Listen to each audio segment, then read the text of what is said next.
መቼ ነው የክርስቲያኖች ግድያ የሚያበቃው? መቼ ነው የሚቆመው? እስከ መቼስ ነው ዝም የምንለው? እኛ የምንለው አትግደሉን ነው። አትግደሉን። ይህንን ቪዲዮ የምሰራው እንደ አንድ ቤተክርስቲያን ልጅነቴ የሃይማኖት ተቋማት ጉባኤ በሰጠው መግለጫ እጅግ በጣም አዝኝና ተከፍቼ ነው። እውነት ለመናገር ካለፉት ዓመታት ጀምሮ እኛ ክርስቲያኖች እጅግ በጣም ተበድለናል። እጅግ በጣም ብዙ በደል ደርሶብናል። ቅድስት ቤተክርስቲያን በዘመናችን በእኛ ትውልድ ነዳለች።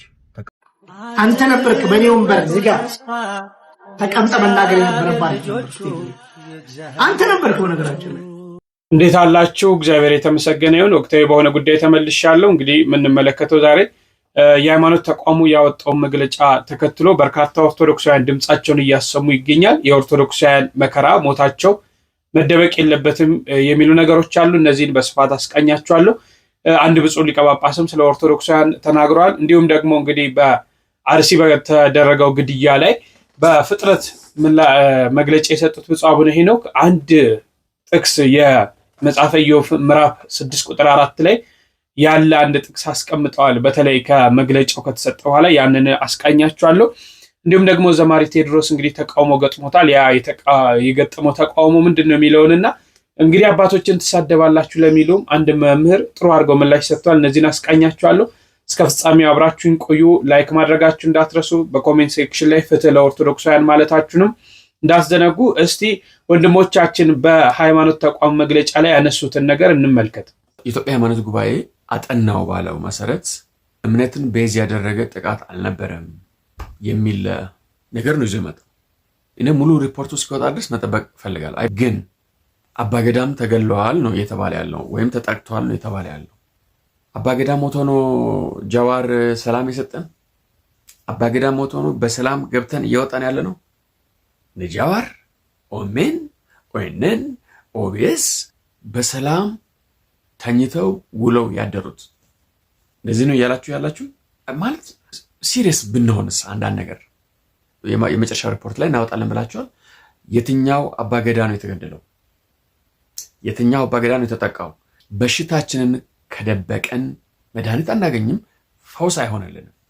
መካነ ሰላም ላይ ሙስሊሞች ተገለዋል ብለን ተናግረናል። በግልጽ ነው የተናገርነው። ፋኖ ገደለው፣ ሸኔ ገደለው አይመለከተኝም። ነገር ግን መካነ ሰላም ላይ ሙስሊሞች ተገድለዋል። መደበቅ አያስፈልግም። አርሲ ላይ ሸኔ ገደለው፣ ፋኖ ገደለው፣ ማንም ይግደል ማንም ሃይማኖቱን አይደንቲፋይ አድርጎ በኦርቶዶክሳዊነቱ ነው የተገደለው ነው እየተባለ ያለው። ሃይማኖት ተለይቶ ነው እየተገደለ ያለው ነው እኮ እያልን ያለ ነው። በእርግጥ የሃይማኖት ተቋማቶች አብሮ አንድ ላይ ሄደው ምርመራ ማድረጋቸው መልካም ነው፣ ታማኝነታቸውን ይጨምራል ብለን እናስባለን። ነገር ግን ምንድነው በዘመንም በኢህአዴግ ዘመን የሚያየነው ነገር ምንድነው? ሃይማኖት ተቋማቶቻችን የሚመሩ ሰዎች ፖለቲካል ናቸው። እኔ አሁን ለምሳሌ ምንም አይነት መግለጫ ከካውንስል ብታወጣልኝ ማለት ነው አልሰማህም። ኢንዲፔንደንት የሆነ ተቋም ያጥና ነፃና ገለልተኛ የሆነ በሰብአዊ መብት ላይ የሚሰራ የኢትዮጵያም ይሁን ከኢትዮጵያ ውጭም ያለ ኦርጋናይዜሽን በቃ ይሄን ጥናት ቢያጠና ነው የሚሻለው። እኔም ፐርሰናሊ ይሄን ሰው ያላም ነው የወንጌላውያን አብያተ ክርስቲያናት ካውንስል ከሚባል ውስጥ አንድ መግለጫ አላም ነው። አንድም ጥናት፣ አንድም መንፈሳዊ ነገር፣ አንድም የፖለቲካ ነገር ከዛ ኢንስቲትዩሽን ውስጥ አላምንም። እነዚህ ኢንስቲትዩሽኖች ታማኝነታቸውን በህዝብ ውስጥ አጥተዋል። እምነታቸውን ሪፕሬዘንት አያደርጉም፣ ህዝባቸውን ሪፕሬዘንት አያደርጉም። መደባበቅ የለብንም። ሙስሊም ከሞተ ሙስሊም ሞተዋል፣ ክርስቲያን ከሞተ ክርስቲያን ሞተዋል። አማራ በአማርነቱ ከተገደለ አማራ ተገለዋል። ኦሮሞ በኦሮሞነቱ ከተገደለ ኦሮሞ በኦሮሞነቱ ተገለዋል። እንደዚህ ነው መሆን ያለበት በቃ። ምክንያቱም ስንሸፋፍነው ከድጡ ወደ ማጡ ነው እየሆነ ያለው ነገር። ነጭና ጥቁር እየተነጋገረ መሄድ አለብን። ካሁን ወዲህ የሆነን ወገን ላለማስከፋት ተብሎ እውነት መሸፈን የለበትም። ከዛ የገደለበትን ኢንቴንሽኑን ከጀርባው ላይ ምንድነው ያለው የሚለውን ደግሞ ዘርዘር አድርገን እያስቀመጠን ህዝባችንን ወደ ሶሉሽን መውሰድ አለብን። እስከዛሬ ድረስ ኢትዮጵያ ውስጥ የተከመረው ችግር ስከደን የመጣ ያልተፈቱ ቋጠሮች ናቸው። ይህንን ቪዲዮ የምሰራው እንደ አንድ ቤተክርስቲያን ልጅነቴ የሃይማኖት ተቋማት ጉባኤ በሰጠው መግለጫ እጅግ በጣም አዝኝና ተከፍቼ ነው። የምትችሉ ከሆነ በደንብ ሼር አድርጉት ይህን መልእክት። እጅግ በጣም ስለደከመኝ እጅግ በጣም ስለተከፋው ቪዲዮ አቅም እንዲኖረው እንዲያርጉ ምለበት አይነት ሁኔታ ላይ አይደለሁም። እኔ በመጀመሪያ ደረጃ ፈለገ አትናቴዎስ እባላለሁ። የዚህች ቅድስት ቤተክርስቲያን ልጅ ነኝ። አገልግሎቴ መንፈሳዊ ነው። የትኛውንም የፖለቲካ ፓርቲ አልደግፍም። በየትኛውም አይነት የፖለቲካ ሀሳቦች ላይ ምንም አይነት ሀሳብና አስተያየት መስጠት አልፈልግም። ነገር ግን አንድ ነገር ይገደኛል። ያም ደግሞ የቤተክርስቲያኔ ጉዳይ ነው። እውነት ለመናገር ካለፉት ዓመታት ጀምሮ እኛ ክርስቲያኖች እጅግ በጣም ተበድለናል። እጅግ በጣም ብዙ በደል ደርሶብናል። ቅድስት ቤተክርስቲያን በዘመናችን በእኛ ትውልድ ነዳለች፣ ተቃጥላለች። ካህናት አባቶቻችን ከነ ልብሰ ተክህኗቸው ደማቸው ፈሷል። እንደ ዘካርያስ በቤተ መቅደስ ሰማዕትነትን ተቀብለዋል። አሁን ደግሞ በአርሲ ሽርካ ወረዳ ቁጥራቸው እስካሁን ድረስ በውል የማይታወቅ በአንገታቸው ማህተብ ያደረጉ የዚህ ቅድስት ቤተክርስቲያን ልጆች የሆኑ እህት ወንድሞቻችን በግፍ ተገለዋል። በግፍ መገደል ብቻ ሳይሆን ፍትህም እያገኙ አይደለም። ዛሬም ድረስ መሬት እየተቆፈረ ሰዎች እየተቀበሩ ያሉት በቤተክርስቲያን ቅጥር ግቢ ውስጥ ነው። ለምን? የሞቱት ነፍሳት በአጠቃላይ የኢትዮጵያ ኦርቶዶክስ ተዋሕዶ ቤተክርስቲያን አማኞች ስለሆኑ የሞቱት በእምነታቸው ምክንያት ስለሆነ እና ባጭሩ አሁን ማለት የምፈልገው ነገር ምንድነው? እባካችሁን አንዳንዴ ምድራዊውን ትተነው በሰማይ የሚያስጠይቀንን እንዲህ አይነቱን ከባድ ነገር አይተን እንዳላየን ባናልፍ። እየሞቱ ያሉት ክርስቲያን አማኞች ሆኖ ሳለ በአንገታቸው ማህተብ ያሰሩ የዚህ ቅድስት ቤተክርስቲያን ልጆች ሆኖ ሳለ የሞቱት በእምነታቸው ምክንያት አይደለም እየተባለ ነገሩ ባይሸፋፈን መልካም ነው። ሁሉም ነገር እጅግ በጣም ይሰለቻል። በቃ ስለ ቤተክርስቲያናችን በጣም ብዙ ማለት እንፈልጋለን። ነገር ግን ጩኸታችን እየሰማ ፍትህ እየሰጠን ያለ አካል ስለሌለ እጅግ በጣም እየደከመን ነው እና አባቶች በቻላችሁት አቅም የኛ የልጆቻችሁን ጩኸት ሰምታችሁ ጉዳዩን አሁንም መንግስት በአመንክሮ እንዲመለከተውና እንዲያየው ድምጻችን እንድታሰሙልን በልዑል እግዚአብሔር ስም ጠይቃለሁ። ክርስቲያን የሆናችሁ እህቶች ወንድሞች ኮሜንት ሴክሽን ላይ የገባችሁላችሁም ፍትህ እንፈልጋለን እያላችሁ መልእክታችሁን አስቀምጡ። እግዚአብሔር አምላክ ለሞቱ ወገኖቻችን ደማቸውን እንደመሰማታት አድርጎ ይቀበልልን። አሜን። መቼ ነው የክርስቲያኖች ግድያ የሚያበቃው? መቼ ነው የሚቆመው? እስከ መቼስ ነው ዝም የምንለው? እባካችሁ ኦርቶዶክሳውያን፣ እባካችሁ ሁላችሁም ድምጽ እንሁን። ከቀን ወደ ቀን እየተባባሰ ነው የመጣው። እንኳን ኦርቶዶክሳውያን አይደለም ሰው የሆነ ሰው ሁሉ ድምጽ ሊሆን ይገባል። እባካችሁ። የሃይማኖት ተቋማት ጉባኤ አሁን መግለጫ አውጥቷልና በጣም ያስገረሙ ሶስት ነገሮች ልንገራችሁ። አንደኛ ነገር ገዳያቸው ፋኖ ነው ብሎ አንድ መረጃ የሰጠው ፋኖ እንደሆነ ጭምር ነው ገዳይ የተናገረው።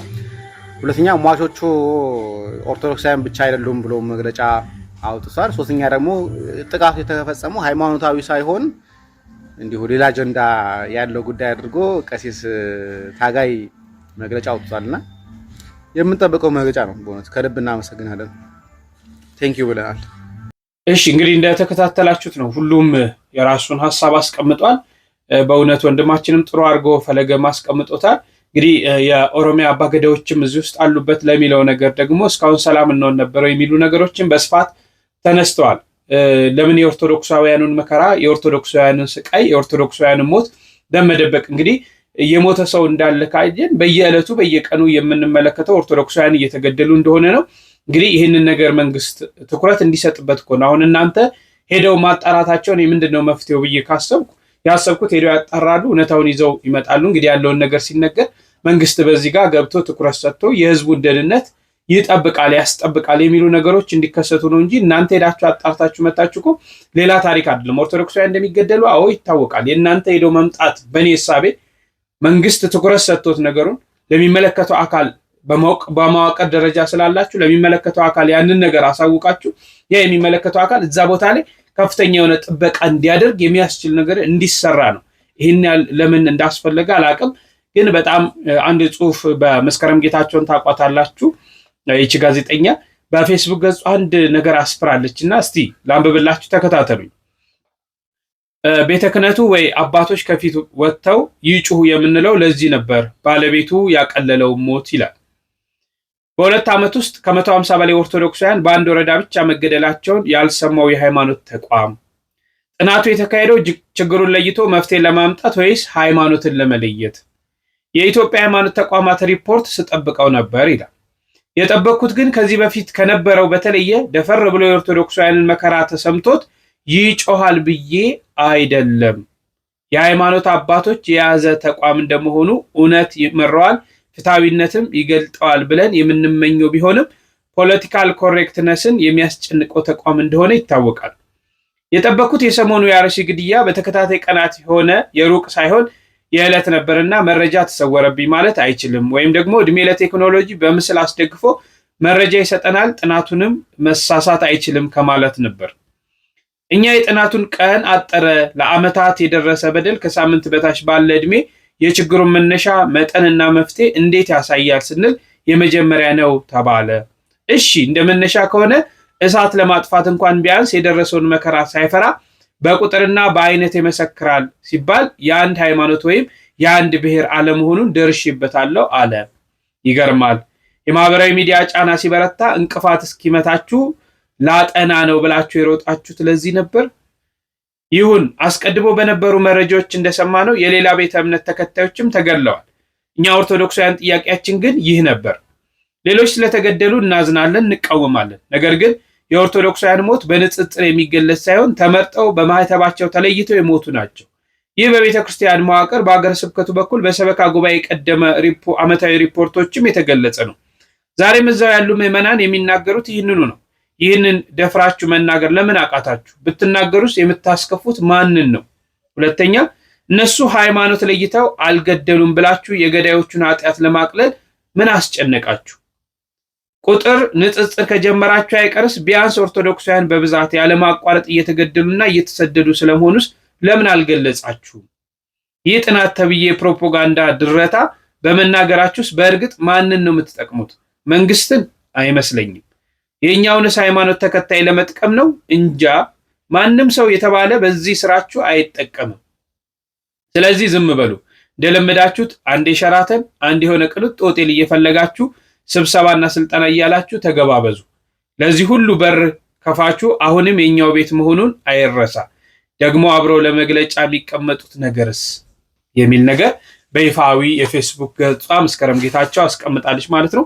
ፌስቡክ ላይ ገብታችሁም ይህን ነገር ማግኘት ትችላላችሁ። እዚህ ውስጥ የሁላችንም ሀሳብ አለ። ሰፋ ያለው ሀሳቦችን እንግዲህ ተመልክተናል። መንግስትም በዚህ መግለጫ ይደሰታል ብለን ወይም ደግሞ ይጠቀማል ብለን አናስብ። ምክንያቱም ችግር ያለበት ቦታ እንዲህ አይነት ችግር አለ፣ በምን አይነት መልኩ እንተጋገዝና ይህን ችግር አብረን እንፍታ የሚሉ ነገሮች ቢኖሩ የተሻለ ነው ብዬ አስባለሁ።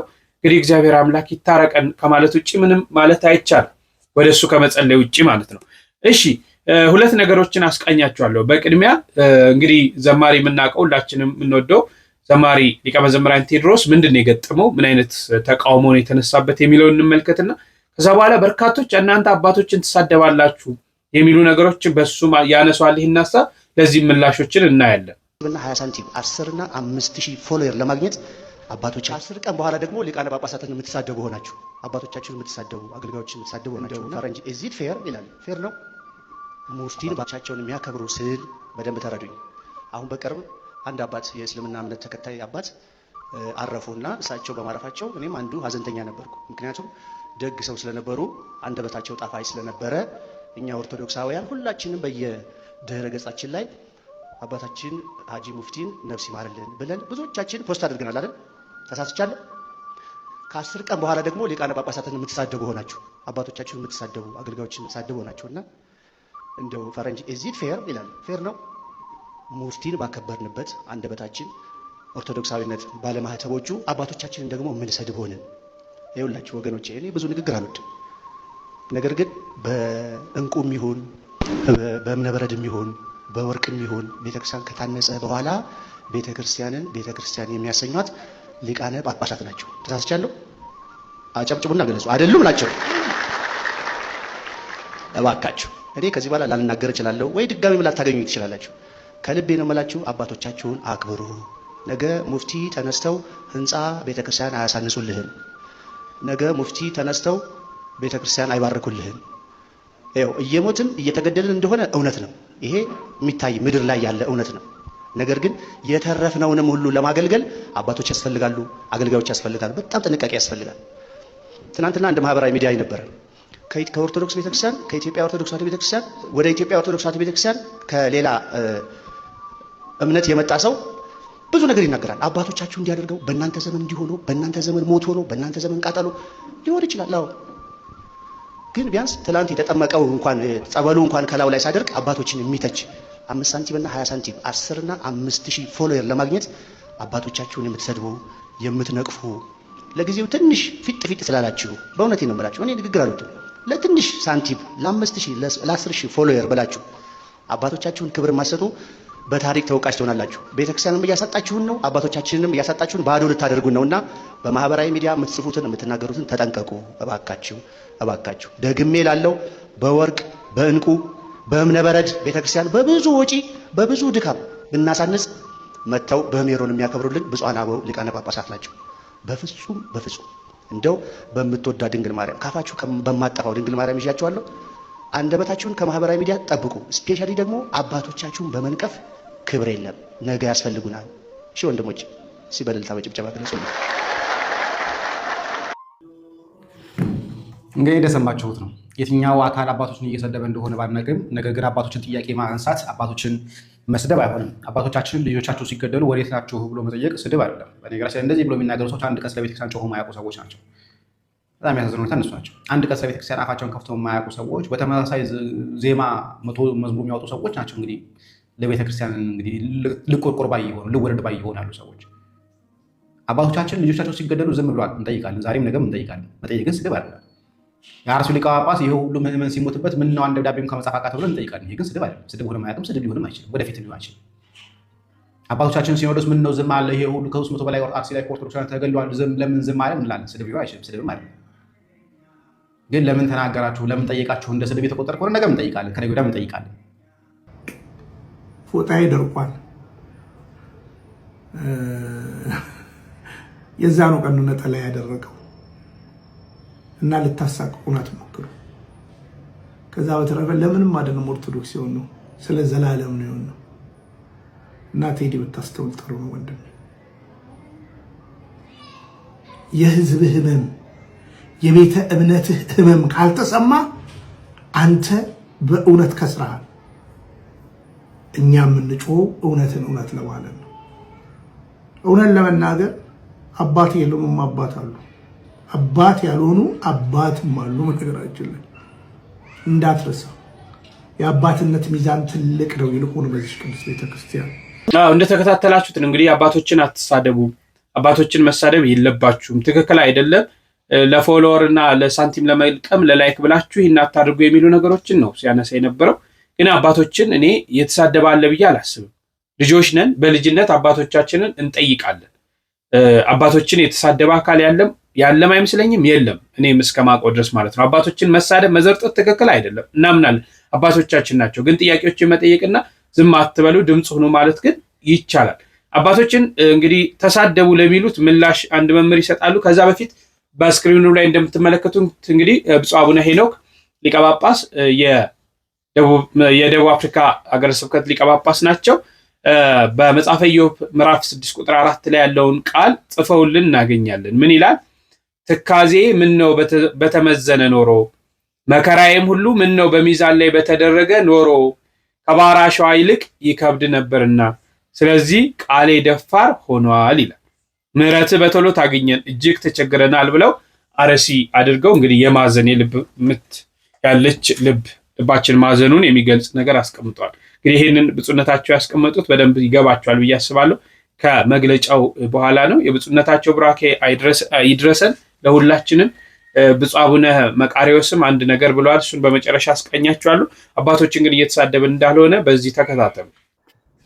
ጠንከር ያለ መደራጀት ካልኖረን እንዲሁ ዝም ብሎ በተራ ሀሳብ በተራ ውይይት ዝም ብሎ ሳምንት የሆነ ፕሮፋይል ቀይሮ ተጫጭሆ በመለያየት የሚመጣ ዘላቂ ሰላም የለም ነው።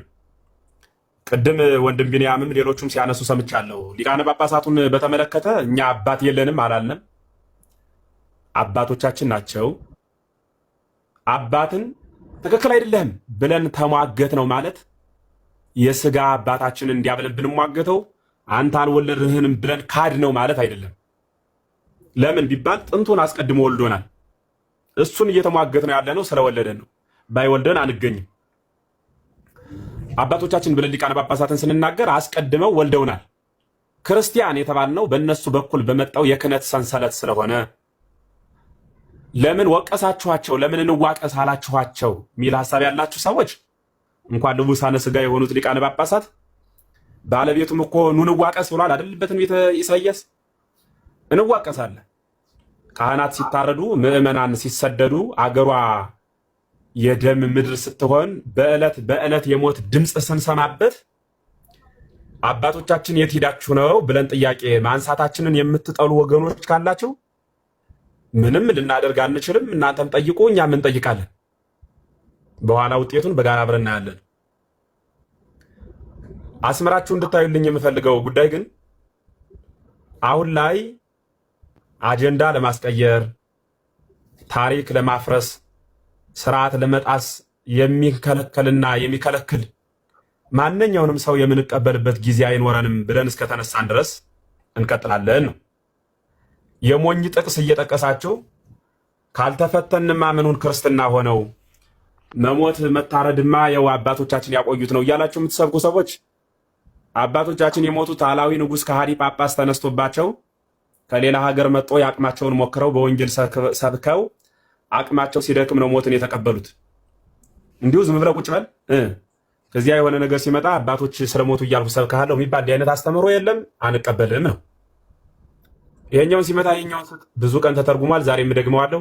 ለወንድም የተነገረ ጥቅስ እንጂ አገርን ለሚጠፋ ስርዓት ለሚጥስ ሃይማኖት ለሚበጥስ ላላዊ ሰው የተነገረ ጥቅስ አይደለም። አንቀጸ ብፁዓን ነው፣ የተራራው ስብከት ነው የሚባለው። በነገራችን ላይ ልዩ ልዩ ጸጋ ላላቸው አበው የተነገረ ቃል እንጂ ሁሉንም ሰው የሆነውን ሁሉ የሚወክል ጥቅስ አይደለም። ሰው የሆነውን ሁሉ ሊወክል የሚችለው ሰው የሆነው ሁሉ ወደዚያ ወደ ቅዱሳኑ ማዕረግ ማደግ ሲችል የሚያገለግል ሐሳብ ነው። ከዚያ ውጭ ግን እኛን መስለው ክርስቲያኑን ለሚጠብቁ በሞትና በሕይወት መካከል እንኳን ቢሆን ልጆቻችን አትንኩ እያሉ ለሚሞግቱ ለሚጠብቁን አዎ እረኞቻችን ናቸው። ሳይጠብቁን ግን እረኞቻችን ናቸው ብለን አንመሰክርላቸውም። ለእውነተኞች አባቶች አባት የለንም ብለን እነሱ አልተናገርንም። እውነተኞችን በቃል ጠቅሰን በስም መስክረን አባት እናደርጋቸዋለን ናቸው ነው። ሞትን ፈርተው ነው የሚሉን ሰዎች አሉ።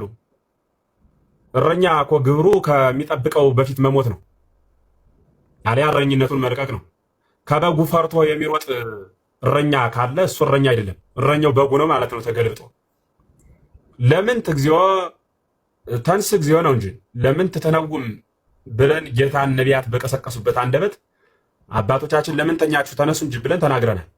አትቀስቅሱ እያሉ በጎን መልእክት መንፋት ለአባቶች መቆርቆር ሳይሆን እኛን ማዛዛልና ዝም ብላችሁ ተኝታችሁ ተበሉ ስለሆነ እኛ ደግሞ አንበላም። መልሱ እንደዚያ ነው። የተከታተላችሁት ነው። ለመምራችን እግዚአብሔር አምላክ ቃለ ሕይወትን ያሰማልን። ምንም ምንጨምረው ነገር የለም። ሰፋ አድርገው የተለያዩ ሀሳቦችን አንስተዋል ማለት ነው። እሺ የብፁዕ አቡነ መቃሪዎስን እስቲ ስሙ። እኛ የምንለው አትግደሉን ነው። አትግደሉን። የኢትዮጵያ ኦርቶዶክስ ተዋሕዶ ቤተክርስቲያን ንብ ናት። ንብ ከቆፎ ከወጣ በኋላ ግን ከቁጥጥር ውጭ ነው የሚወጣው። ይህች ቤተክርስቲያን ትዕግስተኛ ናት። የተዋሕዶ ሃይማኖታችን ለዘላለም ጸንታ ትኖራለች። ይህችን ቤተክርስቲያን መንካት ዋጋ ያስከፍላል እናምናለን። ነገር ግን ይሄ እየሞትን እንበዛለን የሚሉ ተረቶች ግን እየተቀነስን እንደሆነ መታሰብ አለበት። መቼ ነው እቺ ቤተክርስቲያንስ ራሷን የምትጠብቀው? የሚለውን ነገር በዚህ ውስጥ ማንሳት ፈልጋለሁ። እሺ በመጨረሻ አንድ መምህር የቤተ ክርስቲያን ፈተናዋ ብለው በድፍረት የሚናገሯቸው ነገሮች አሉ። በደንብ አስተውላችሁ እንድታደምጡ እፈልጋለሁ እና እንግዲህ ትንሽ ረዘም ይላል። የቤተ ክርስቲያን ፈተናዋ ምን እንደሆነ በስፋት ይገልጻሉ።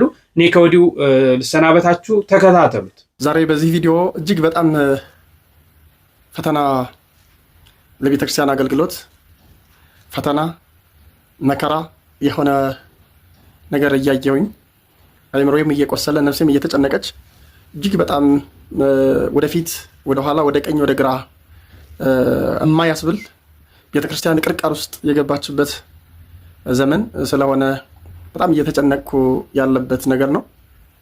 ምናልባትም ይህንን ቪዲዮ ስትሰሙት እናንተም የምታውቁት ችግር ደግሞ የማታውቁትም በጣም ብዙ እንደሚኖር አምናለሁ እና በጣም የሚያሳዝነኝ ግን የቤተ ክርስቲያን የዚህ ዘመን ፈተና አሁን እንደሚታየው ኦርቶዶክሳውያኑ በገጠርና በከተማ መታረዳቸው ወይስ ደግሞ ቤተ ክርስቲያን በዚህ ዘመን የአገልጋይ እጥረት ገጥሟት የመሪጌታ የቄስ የዲያቆን የጳጳስ የሰባኪ የመምህር በአጠቃላይ የምእመናን ችግር የትኛው ነው አሁን አንገብጋቢው የዚህ ዘመን የቤተ ክርስቲያን ችግር ስንል የሚጀምረው በጣም እያመመኝ ልንገራችሁ፣ በጣም እያመመኝ በጣም ቅርም እያለኝ የዚህ ዘመን የቤተ ክርስቲያን ትልቁ ፈተና የመጀመሪያዎቹ ፈተናዎች የሚሆኑት የሚጀምረውም ከሊቃነ ጳጳሳት ነው።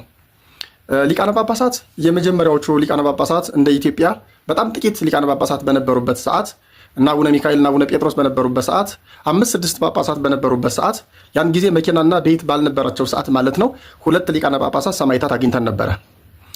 ለሃይማኖታቸው የሚቆሙ የሚሞቱ ማለት ነው።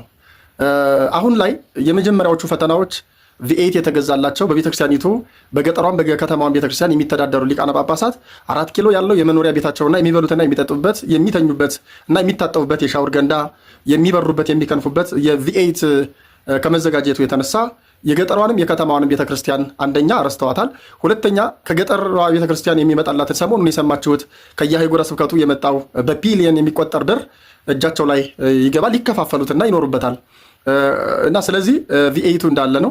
ሁለተኛ ደግሞ በዘርና በጎሳ ቤተክርስቲያኗን የሚፈትኗትም እነሱ ናቸው፣ ከላይ ከሲኖዶሱ መሪ ጀምሮ እስከታች ያሉት ማለት ነው። ስለዚህ የመጀመሪያዎቹ ፈታኞቿ የቤተክርስቲያን የውስጥ ፈተናዎቿ ሊቃነ ጳጳሳት ናቸው። ምንም ጥርጥር የለውም። እገሌ አባገሌ የሚባል ነገር የለም። ሁሉም ከላይ ሲታይ መልካም ይመስላል። እኔ እንደው አንድ ብጠቅስላችሁ አንድ ቦታ ከ2500 አብያተ ክርስቲያናት በላይ የተዘጉ አብያተ ክርስቲያናት እንዳሉ ከአንድ ሊቀ ጳጳስ ጋር ስናወራ ሰሞኑን እጅግ በጣም በአሳዛኝ ሁኔታ ነበረ። ነገር ግን ሲኖዶሱ ላይ ግን አልቀረበም። ይህን ያክል አብያተ ክርስቲያናት ተዘግተውብናል የሚል ሪፖርት አልቀረበም። ሁለተኛ እኔ የተወለድኩበት አካባቢ የመጣው 36 ሚሊየን ምናምን ብር መጥቷል። እኔ ከተወለድኩበት አካባቢ ነገር ግን እዚያም አካባቢ የተዘጉ ቁጥር የሌላቸው አብያተ ክርስቲያናት አሉ። እነሱ ይህንን ብር ከአብያተ ክርስቲያኑ ምእመናን ይዳኑ አይዳኑ፣ ምእመናን ይጥፉ አይጥፉ፣ ምእመናን ሃይማኖታቸው ይቀይሩ አይቀይሩ፣ ይገዳደሉ ይሙቱ፣ ምንም ደንታ አይሰጣቸውም። መጥተው እዚህ ለቪኤት እና ለነሱ ለመታከሚያ ለተሻለ ያደርጉታል ማለት ነው። የመጀመሪያዎቹ ፈተናዎች ሊቃነ ጳጳሳት ናቸው። ሁለተኛዎቹ የቤተክርስቲያን ፈተናዎች ደግሞ የቤተክርስቲያንን እውቀትና መስፈርት የማያሟሉ የየአህጉረ ስብከቱ ስራ አስኪያጆች ናቸው። የየአህጉረ ስብከቱ ስራ አስኪያጆች የቤተክርስቲያን ትልቁ ፈተናዎች ናቸው። የቤተክርስቲያን ትልቁ ፈተናዎች ናቸው። የየአህጉረ ስብከቱ ስራ አስኪያጆች አንደኛ መስፈርቱን የሚያሟሉ አይደሉም፣ ክርስትናው የላቸውም። ሁለተኛ በቤተክርስቲያን እውቀት ወይም ትምህርት በቃለ ዓዋዲው መሰረት በአንድ ጉባኤ የተማረ አንድ ጉባኤ የተመረቀ ማስተማርና መቀደስ ማቁረብ ማጥመቅ የሚችል ይላል። ያ መስፈርት የላቸውም። ስራ አስኪያጆቻችንን ስናያቸው ያ መስፈርት የላቸውም። ሌላኛው ከነሱ ቀጥለው ደግሞ በነሱ በሙስና የተሾሙ የአብያተ ክርስቲያናት እና የገዳማት አስተዳዳሪዎች እንዲሁ ከነ ድንቁርናቸው፣ እንዲሁ ከነ ዘራቸው፣ እንዲሁ ከነ ዝሙታቸው፣ እንዲሁ ከነ ዘረኝነታቸው፣ እንዲሁ ከነ ሌብነታቸው እና ከነ ዘረኝነታቸው አንዳንዶቹ በቋንቋ አንዳንዶቹ በሙስና አንዳንዶቹ ደግሞ በተለያየ መልኩ የተቀጠሩ አስተዳዳሪዎች የተሾሙ አስተዳዳሪዎች ቀን ቤተክርስቲያን ይውላሉ። ጠዋት ከቤተክርስቲያን ከሙዳየ ምጽዋት ዘርግፈው ከሰዓት ደግሞ በየጭፈራ ቤቱ የሚውሉና ዘማውያንን እየገዙ የሚኖሩ አብያተ ክርስቲያናት ለቤተክርስቲያን ለውስጥም ይሁን ለውጭ አገልግሎት ደንታና ቦታ የማይሰጣቸው እጅግ በጣም አስከፊ ቤተክርስቲያንን አስከፊ ደረጃ ላይ ያደረሷት ምእመናንም እንዲመረሩና ከቤተክርስቲያን እንዲወጡ ያደረጋቸው አንዱ ይሄ ነው። ምእመናን የሚያመጡትን አስራት በኩራታቸውን የሚያወጡትን የሚሞሉትን ሙዳየ ምጽዋት እየዘረገፉ ላልተገባ ነገር የሚያውሉ አስተዳዳሪዎች ሁለተኛዎቹ የቤተክርስቲያን ፈተናዎች ናቸው። ከዚያ ቀጥሎ በጣም ትልልቅ ፈተና የሆኑባት ከነሱ ቀጥሎ የነሱ ተላላኪዎች የሊቃነ ጳጳሳትን ተላላኪዎች ጭምር ጸሐፍት ናቸው። የአብያተ ክርስቲያናት ጸሐፍት፣ የአብያተ ክርስቲያናት ሂሳብ ሹሞች ናቸው። ከዚያ ቀጥሎ ደግሞ ያሉት በጣም በአስገራሚ ሁኔታ ሁሉም ቦታ ባይባል በጥቂቱ ጥቂት መልካሞች አሉ። ሊቃነ ጳጳሳትም ስንል ጥቂት መልካሞች አሉ። አስተዳዳሪዎችም ስንል ጥቂት መልካሞች አሉ።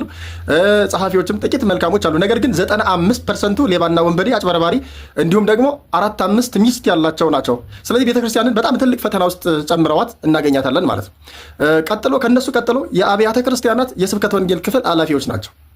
በጣም ትልቁ ፈተና ማለት ነው። ተልኳቸው ወንጌልን ማስፋፋት ነው። ነገር ግን ለወንጌል ራሳቸው እንቅፋት ሆነው የሚያገኙበት ገንዘብ የሚያገኙበት ነገር ካልሆነ በቀር ምንም አይነት ነገር ለወንጌል አገልግሎት ደንታ የማይሰጣቸው መስፈርቱንም የማያሟሉ በተለይ የስብከተ ወንጌል ኃላፊነት ከአጥቢያ ጀምሮ እስከ ምዕመናን ቤት ድረስ በመሄድ ምዕመናን በቃለ ዓዋዲው በምዕራፍ 18 ላይ እንደተቀመጠው ምዕመናን የሚያነቧቸውን መጻሕፍትና የሚመሩበትን በየጊዜው የሚሆነውን ነገር እየተከታተለ የሚያስተምር የሚቆጣጠር በዕለተ ሰንበት እንዲሁም በሰርክ ጉባኤ የሚያዘጋጅ ነው። ነገር ግን የሚዘጋጁ ጉባኤዎችን ሳይቀር እጅግ በጣም በከባዱ የሚፈትኑ ገንዘብ የሚያገኙበት ካልሆነ በቀር ምንም አይነት ነገር ለቤተክርስቲያን አገልግሎት የማይሰጡ በተለያየ መልኩ ስምና ዝና በመጥራት ስም በመጠራራትና በመሞጋገስ ቤተክርስቲያንን እንዲሁም የሚገፉ እጅግ አጭበርባሪና ሌቦች የበዙበት ሆኗል ማለት ነው።